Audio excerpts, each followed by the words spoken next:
اگلا سین اسی رات سے شروع ہوتا ہے جہاں پہ سعیدہ اماں امامہ کے ساتھ بیٹھی ہوئی اس سے کچھ بات کر رہی ہوتی ہیں۔ کل بھائی صاحب کے ہاں چلیں گے اور انہیں بتائیں گے یہ سب کچھ۔ ارے وہی بات کریں گے نا اب سالار میاں سے۔ سعیدہ اماں اس کے پاس بیٹھی کہہ رہی تھیں اور وہ بے حد پریشان تھیں۔ امامہ نے ان کی بات کی تائید کی نہ تردید۔ اب اس کا دل کچھ بھی کہنے کو نہیں چاہ رہا تھا، وہ بس اپنے بیڈ پر کمبل اوڑے چپ چاپ بیٹھی سعیدہ اماں کی باتیں سنتی رہی۔ اچھا چلو اب سو جاؤ بیٹا امامہ، صبح سحری کے لیے بھی تو اٹھنا ہوگا۔ سعیدہ اماں کو اچانک خیال آیا اور بیڈ سے اٹھ کر کمرے سے نکلتے ہوئے انہوں نے پوچھا، لائٹ آف کر دوں بیٹا؟ پچھلی رات ایک جھماکے کے ساتھ اسے یاد آئی۔ نہیں سعیدہ اماں رہنے دیں، وہ بھرائی ہوئی آواز میں کہتے ہوئے لیٹ گئی۔ سعیدہ اماں دروازہ بند کر کے چلی گئی۔ کمرے کی خاموشی نے اسے سالار کے بیڈ روم کی یاد دلائی۔ ہاں اچھا ہے نا، میں نہیں ہوں تو وہ آرام سے لائٹ آن کر کے سو تو سکتا ہے نا، یہی تو چاہتا تھا وہ۔ اور وہ پھر سے رنجیدہ ہونے لگی اور تبھی اس کا سیل فون بجنے لگا۔ امامہ کے خون کی گردش پل بھر کے لیے تیز ہوئی، وہ اسے بالآخر کال کر رہا تھا اور اس نے بے حد خفگی کے عالم میں فون بیڈ سائڈ ٹیبل پر پھینک دیا۔ وہ اسے ساتھ لے کر نہیں گیا اور اب اسے اس کی یاد آ رہی تھی، اس کی رنجیدگی غصے میں بدل رہی تھی، اور وہ اس طرح کیوں کر رہی تھی کہ رائی کا پہاڑ بنا رہی تھی؟ اس نے جیسے اپنا تجزیہ کیا اور اس تجزیے نے بھی اسے اذیت دی۔ اسے سمجھ ہی نہیں آ رہی تھی کہ وہ یہ سب کچھ جان بوجھ کے کر رہی ہے یا پھر وہ اسے جان بوجھ کر اگنور کر رہا ہے، یا پھر وہ یہ جتانا چاہتا ہے کہ میں اس کے لیے کوئی اہمیت نہیں رکھتی۔ اس کے دوست، اس کا آفس، اس کی فیملی، ہاں بس یہی اہم ہے اس کے لیے۔ اور اس کے بعد دوبارہ کال بھی نہیں آئی۔ چند سیکنڈ کے بعد اس کا میسج آیا اور اسے یقین تھا کہ وہ یقیناً اس سے کہے گا کہ وہ اسے مس کر رہا تھا۔ ٹیکسٹ میسج میں اس کے لیے ایک ریلوڈ کارڈ کا نمبر تھا اور اس کے نیچے 2 لفظ، گڈ نائٹ سویٹ ہارٹ۔ پہلے اسے شدید غصہ آیا اور پھر بری طرح رونا آیا۔ اسے پہلے بھی زندگی میں سالار سکندر سے برا کوئی نہیں لگا تھا اور آج بھی اس سے برا کوئی نہیں لگ رہا تھا، اور وہ روتے روتے کب سو گئی اسے بھی یاد نہیں۔ اور اسی کے ساتھ سین ہوا ختم۔ اگلا سین وہاں سے شروع ہوتا ہے جہاں پہ سالار کسی سے کال پہ بات کر رہا ہوتا ہے۔ اگلا سین وہاں سے شروع ہوتا ہے جہاں پہ سالار سکندر صاحب سے بات کر رہا ہوتا ہے اور وہ اسے کہہ رہے ہوتے ہیں، یار آمنہ سے بات ہی کروا دو، میں اور طیبہ بھی اس سے بات کر لیں، تم نے شادی کر لی، اسے گھر بھی لے آؤ، اب کسی کام میں تو ہمارا حصہ بھی کچھ ہے یا نہیں؟ سکندر نے ابتدائی سلام دعا کے بعد ہی اس سے کہہ دیا، نہیں دراصل آج وہ اپنے میکے میں ہے۔ سالار نے کچھ سوچ کر کہا، تو برخودار میاں تم بھی اپنے سسرال میں ہی ٹھہرتے نا، تم کیا منہ اٹھا کر اپنے اپارٹمنٹ آ گئے ہو؟ سکندر نے اسے ڈانٹا اور وہ جواباً ہنس دیا، پاپا ممی پاس ہی ہیں؟ اس نے موضوع بدلنا چاہا۔ ہاں پاس ہی ہیں، کیوں بات کرنی ہے تم نے؟ نہیں فی الحال تو آپ ہی سے بات کرنی ہے، بلکہ کچھ سیریس بات کرنی ہے مجھے آپ سے۔ سکندر یکدم سیدھے ہو کر بیٹھ گئے۔ یہ سالار سکندر تھا، وہ اگر سیریس کہہ رہا تھا تو بات یقیناً بہت سیریس تھی۔ تبھی اس کے بابا کہنے لگے، ہاں بتاؤ بیٹا کیا بات ہے؟ مجھے دراصل آمنہ کے بارے میں آپ کو کچھ بتانا ہے۔ سکندر الجھ گئے، وہ آمنہ کے بارے میں انہیں نکاح کے بعد ہی بتا چکا تھا کہ وہ ڈاکٹر سبط علی کی بیٹی ہیں، جس کے ساتھ اس نے اپنی کچھ ذاتی وجوہات کی بنا پر ایمرجنسی میں نکاح کیا تھا۔ سکندر عثمان ڈاکٹر سبط علی کو جانتے تھے اور سالار کے توسط سے 2-3 بار ان سے مل بھی چکے تھے۔ وہ ڈاکٹر سبط علی کی بیٹی کے بجائے اگر کسی بھی اور لڑکی سے بھی نکاح کر کے انہیں اطلاع دیتا تو بھی انہیں کوئی اعتراض نہیں ہوتا۔ وہ اور اس کی فیملی کچھ اتنی ہی لبرل تھے، اور سالار کی تو بات ہی کچھ الگ تھی، وہ تو اسپیشل کیس تھا، اس لیے ممکن نہیں تھا کہ وہ شادی انسانوں کی طرح کرتا۔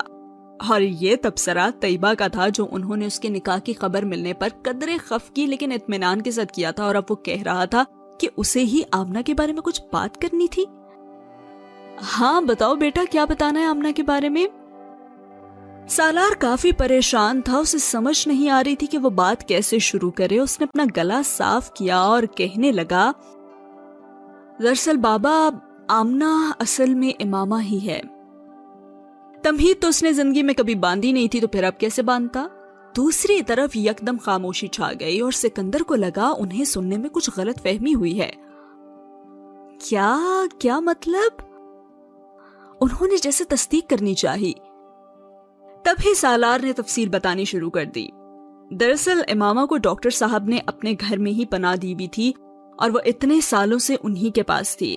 انہوں نے اس کا نام چینج کر دیا تھا اس کے تحفظ کے لیے، اور یہ بات مجھے نکاح کے وقت نہیں پتا تھی کہ وہ امامہ ہے. آخری جملے کے علاوہ سے باقی کی تفصیل احمقانہ نہیں لگی.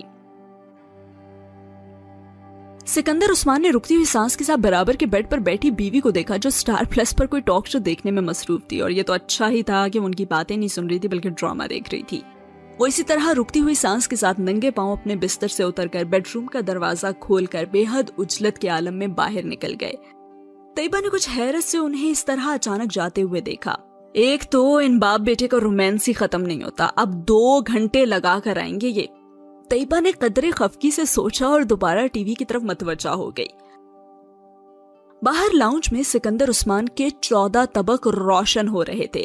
وہ بھی چند گھنٹے پہلے طیبہ کے ساتھ اپنی آخری اولاد کے سیٹل ہو جانے پر خوشی اور اطمینان کا اظہار کرتے ہوئے ان کے ولیمہ کا پلان کر رہے تھے، اور انہیں وقتی طور پر یہ بھول گیا تھا کہ وہ آخری اولاد سالار سکندر تھا. 2 گھنٹے تک لاؤنج میں اس کے طویل گفت و شنید کے بعد وہ جب بالآخر واپس بیڈ روم میں آئے تو طیبہ سو چکی تھی، لیکن بیچارے سکندر عثمان کی تو نیند اور اطمینان دونوں ہی رخصت ہو چکے تھے، اور اسی کے ساتھ سین بھی ہو گیا رخصت. اگلے دن امامہ بھی تقریباً 2:30 بجے کے قریب ڈرائیور کے ساتھ اس کے اپارٹمنٹ پر پہنچی تھی، اور اس نے آتے ہی سب سے پہلے دونوں بیڈ رومز چیک کیے تھے.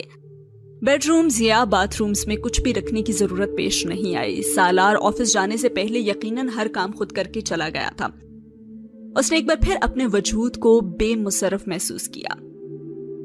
ایک بیڈ روم شاید پہلے ہی گیسٹ روم کے طور پر استعمال ہو رہا تھا، جبکہ دوسرا بیڈ روم وہ اسٹڈی کے طور پر بھی استعمال کر رہا تھا، اور وہاں ایک ریک پر کتابوں کے ڈھیر کے علاوہ اسی طرح کے ریکس پر سی ڈیز اور ڈی وی ڈیز کے انبار بھی نظر آئے. سٹنگ روم میں موجود ریکس پر بھی ڈی وی ڈیز اور سی ڈیز تھیں، لیکن ان کی تعداد اس کمرے کی نسبت بہت کم تھی.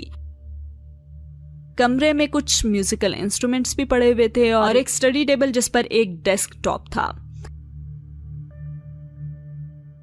وہ اسٹڈی ٹیبل اس کمرے کی وہ واحد چیز تھی جس پر پڑے کاغذ، فائلز اور ڈیسک آرگنائزر اسے بے ترتیب نظر آئے، تو اسے لگا کہ شاید وہ اٹھنے سے پہلے ٹھیک کرنا بھول گیا تھا، یا شاید اس کے پاس وقت ہی نہیں تھا. ایک لمحے کے لیے اسے خیال آیا کہ وہ ان پیپرز کو ٹھیک کر دے، اور اگلے ہی لمحے اس نے اس خیال کو اپنے ذہن سے جھٹک دیا.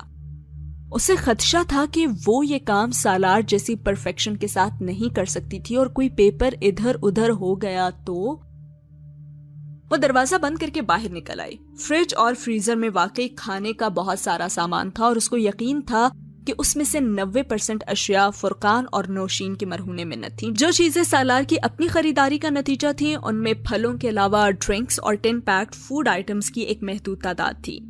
اس نے چند ٹن نکال کر دیکھے، وہ تقریباً سب کے سب سی فوڈ تھے.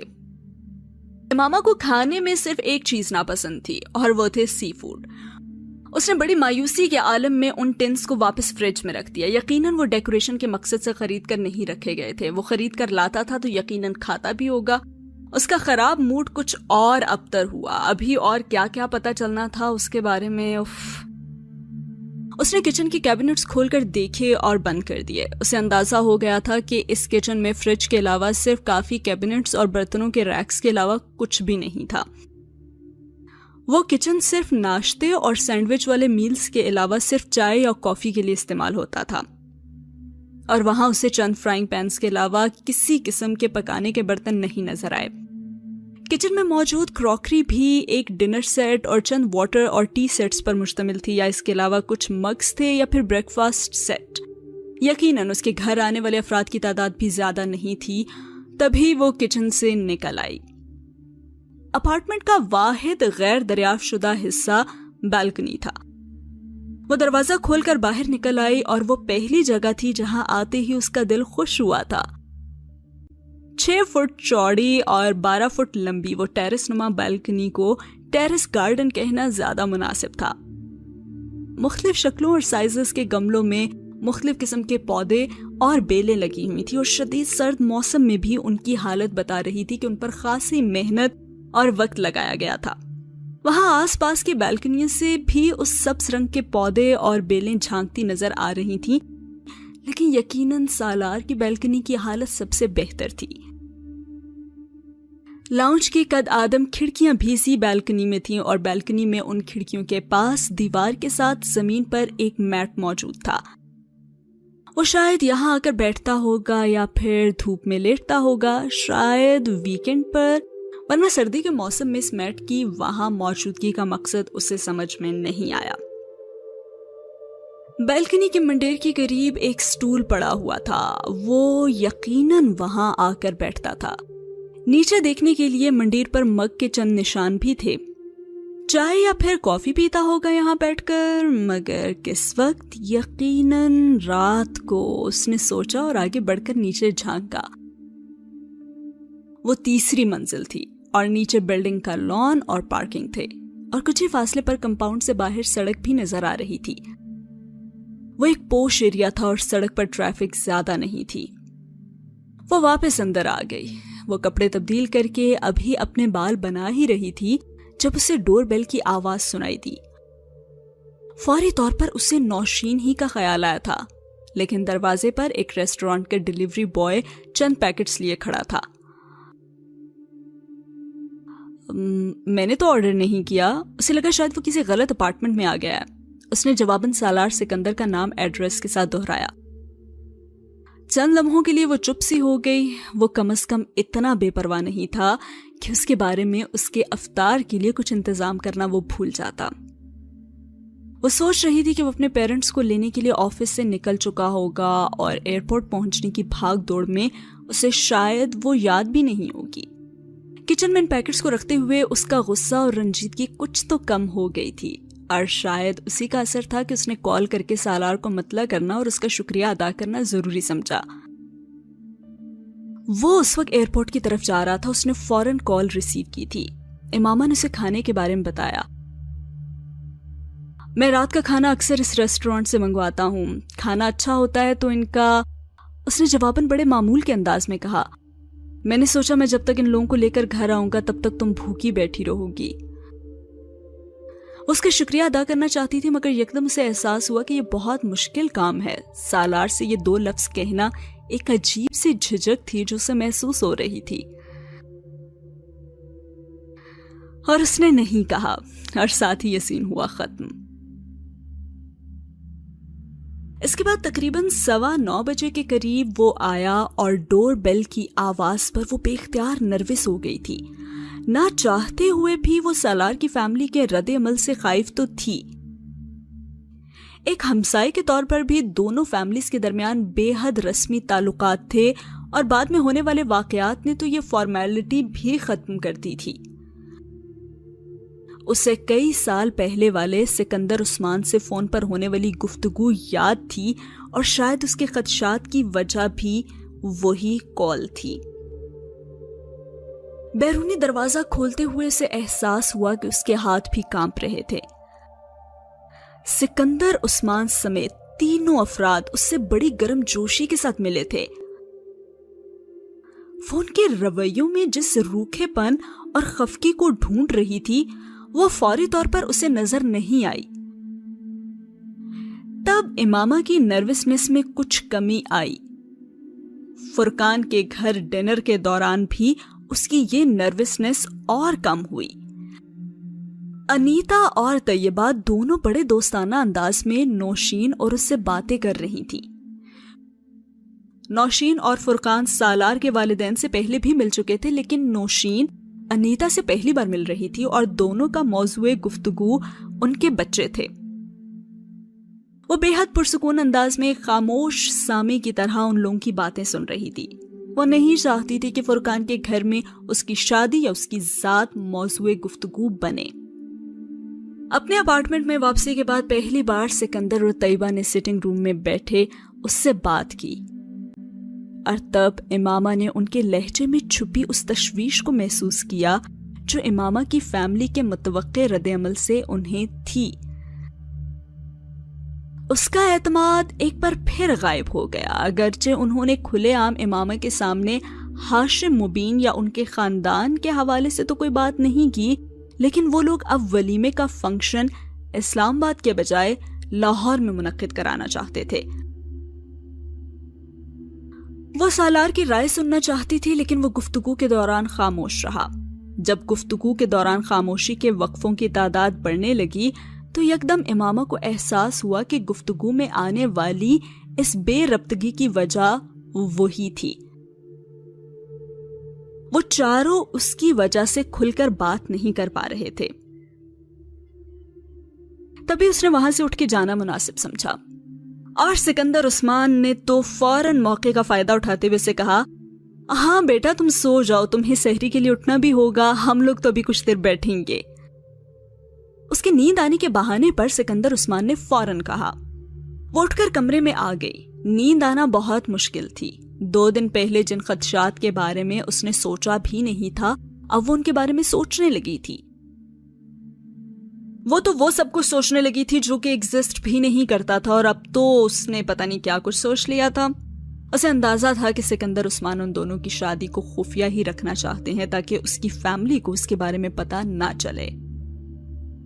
وہ بہت دیر تک اپنے بیڈ پر بیٹھی ان خدشات اور خطرات کے بارے میں سوچتی رہی جو انہیں محسوس ہو رہے تھے۔ اس وقت وہاں اکیلے بیٹھے پہلی بار اس نے یہ سوچا کہ اس سے شادی کر کے سالار نے کتنا بڑا خطرہ مول لے لیا تھا۔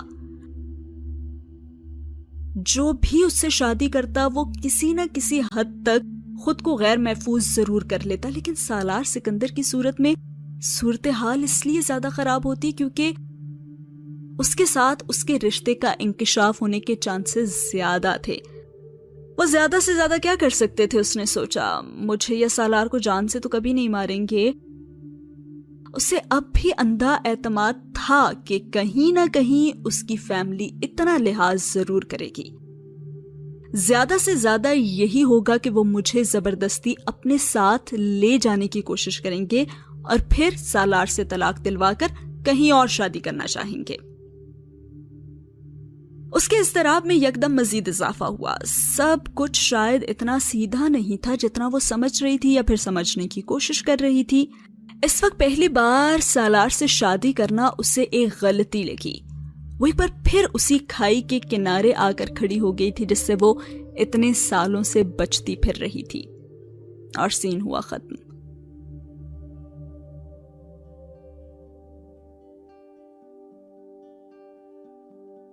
اگلے سین میں وہ نیند میں ایک خواب میں تھی۔ اگلے سین میں وہ ایک خواب دیکھ رہی تھی جس کے اندر وہ لوگ اس کے ہاتھوں میں رسیاں باندھ کر اسے کھینچ رہے تھے۔ رسیاں اتنی سختی سے بندھی ہوئی تھی کہ اس کی کلائیوں سے خون رسنے لگا تھا، اور ان کے ہر جھٹکے کے ساتھ وہ درد کی شدت سے بے اختیار چلاتی۔ وہ کسی بازار میں لوگوں کی بھیڑ کے درمیان کسی قیدی کی طرح لے جائی جا رہی تھی۔ دونوں اطراف میں کھڑے ہوئے لوگ بلند آواز میں کہکہے لگاتے ہوئے اس پر آوازیں کس رہے تھے۔ پھر ان لوگوں میں سے ایک مرد نے جو اس کی کلائیوں میں بندھی رسیوں کو کھینچ رہا تھا پوری قوت سے رسی کو جھٹکا دیا، اور وہ گھٹنوں کے بل اسی پتھریلے راستے پر گری۔ امامہ، امامہ، اٹس می، اٹھ جاؤ، سحری ختم ہونے میں تھوڑا سا ہی وقت رہ گیا ہے۔ وہ ہڑبڑا کر اٹھی، بیڈ سائڈ ٹیبل لیمپ آن کیا۔ سالار اس کے پاس کھڑا بڑی نرمی سے اس کا کاندھا ہلاتے ہوئے اسے جگا رہا تھا۔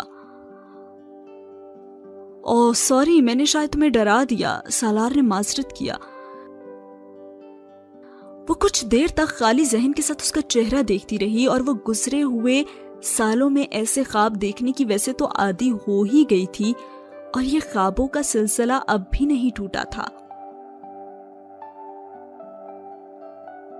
تم کیا کوئی خواب دیکھ رہی تھی؟ سالار نے جھک کر گود میں رکھے اس کے ہاتھ کو ہلاتے ہوئے پوچھا، اور اسے یوں لگا وہ ابھی بھی نیند میں تھی۔ امامہ نے سر ہلا دیا، اور اب وہ نیند میں نہیں تھی۔ تم کمبل لیے بغیر سو گئیں؟ سالار نے گلاس میں پانی انڈیلتے ہوئے سے کہا۔ امامہ نے چونک کر بیڈ پر پڑے کمبل کو دیکھا، وہ واقعی اسی طرح پڑا تھا۔ یقیناً وہ بھی رات کو کمرے میں سونے کے لیے نہیں آیا تھا۔ کمرے کا ہیٹر آن رہا تھا، ورنہ وہ سردی لگنے کی وجہ سے ضرور اٹھ جاتی۔ اچھا اب جلدی آ جاؤ، بس 10 منٹ رہ گئے ہیں۔ اسے پانی کا گلاس تھماتے ہوئے کمرے سے نکل گیا۔ منہ ہاتھ دھونے کے بعد جب وہ سٹنگ ایریا میں آئی تو وہ سحری کر چکا تھا اور چائے بنانے میں مصروف تھا۔ لاؤنج یا کچن میں اور کوئی بھی نہیں تھا۔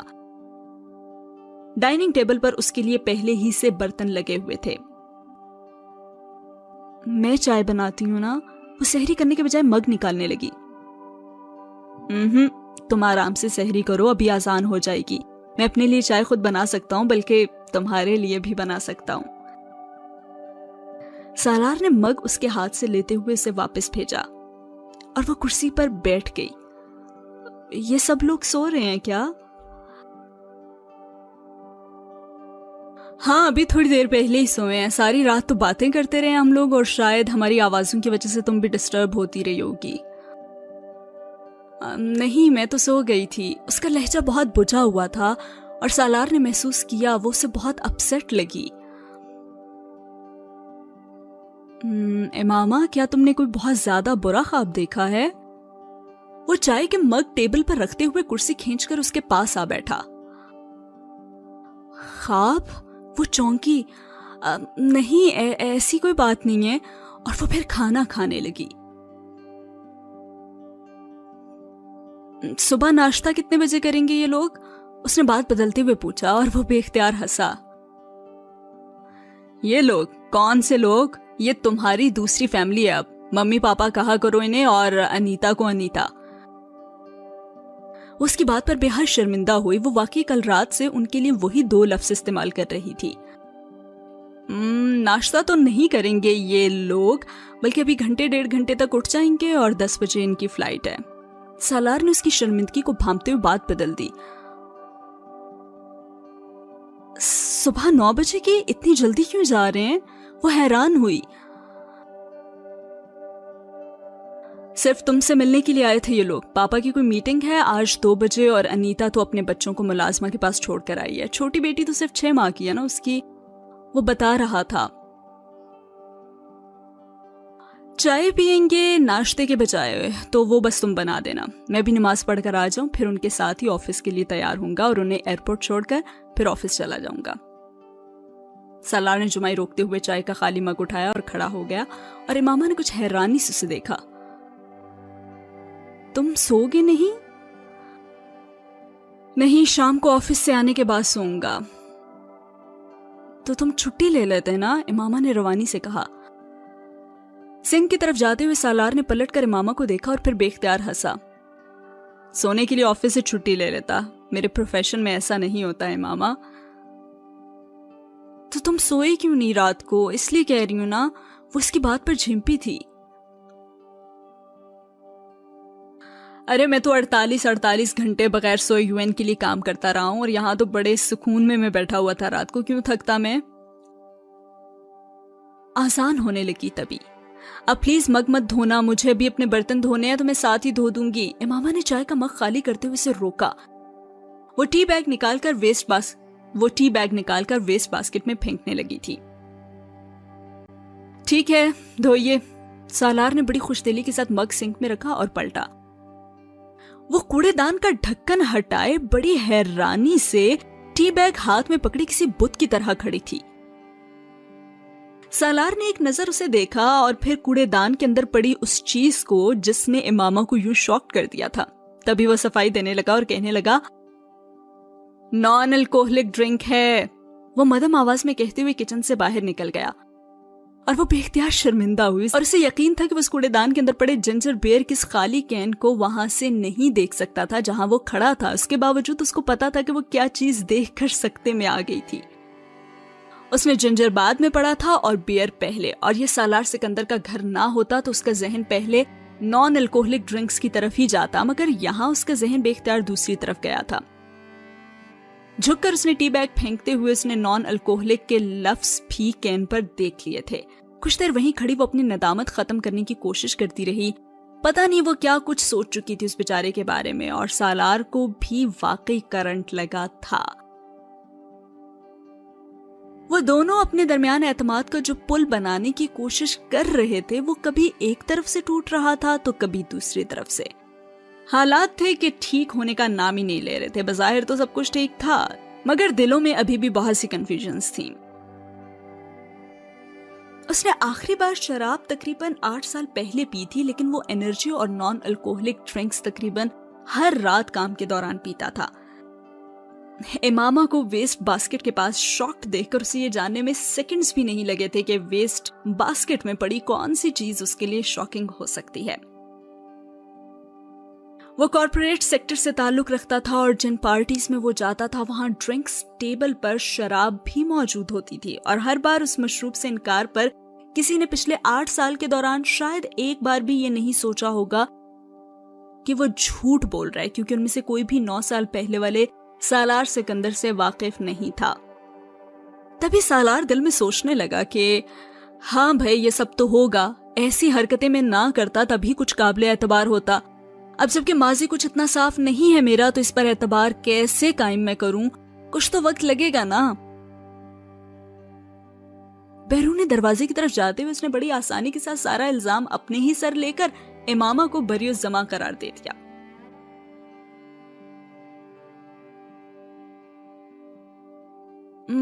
تمہارے کپڑے پریس کر دوں؟ اس نے بیڈ روم میں آ کر پوچھا۔ وہ ڈریسنگ روم میں وارڈروب کھولے اپنے کپڑے نکال رہا تھا۔ نہیں، میرے کپڑے تو پریس ہو کر ہی آتے ہیں۔ ایک ہینگر نکالتے ہوئے وہ پلٹ کر مسکرایا تھا۔ امامہ کو یکدم اپنے کانوں کے بندے یاد آئے۔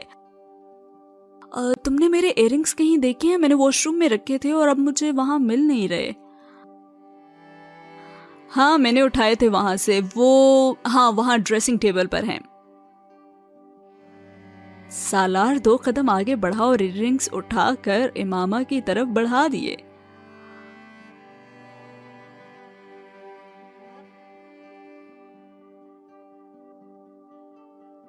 اور ویسے بھی یہ پرانے ہو گئے ہیں، تم آج میرے ساتھ چلنا، میں تمہیں نئے لے دوں گا۔ وہ ایئرنگز کانوں میں پہنتے ہوئی ٹھٹکی۔ نہیں، یہ میرے ابو نے دی ہیں جب مجھے میڈیکل میں ایڈمیشن ملا تھا، میرے لیے کبھی پرانے نہیں ہو سکتے یہ، اور تمہیں ضرورت نہیں ہے ویسے بھی اپنے پیسے ضائع کرنے کی۔